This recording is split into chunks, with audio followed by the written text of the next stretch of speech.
1330, April 26, 2025. Right now marks 1005 hours of progress on the global horror simulation. Currently, some methods for tracking the positions of the left and right analog sticks have been implemented, and these values are set to print until the last position equals the current position, which means that the position hasn't changed, so as long as it is changing they print.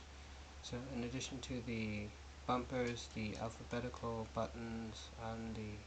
start button, which is set to pause this sort of state tracking of the buttons, and pressing it again unpauses it, and so that would be all the, or most of the buttons on the controller being detected, as well as the D-pad, and the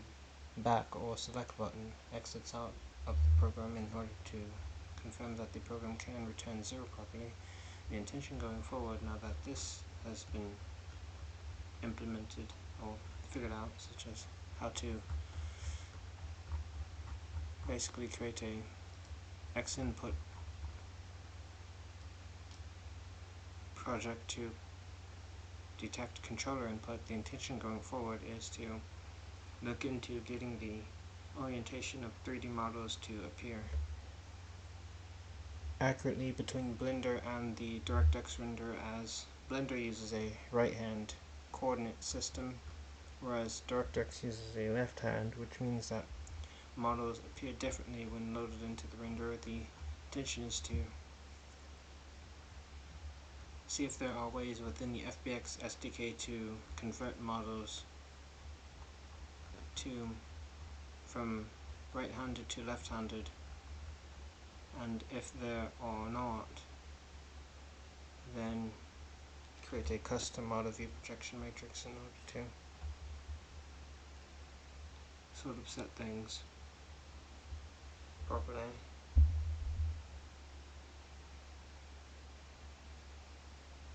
As a custom model view projection matrix is needed anyway in order to follow along with some physics tutorials for 3D physics more closely, which is one of the next major features to be implemented. 3D physics completely from scratch, along with the 3D model loading, but before that, just getting the orientation right for models, and then adding the math scripts that are necessary, such as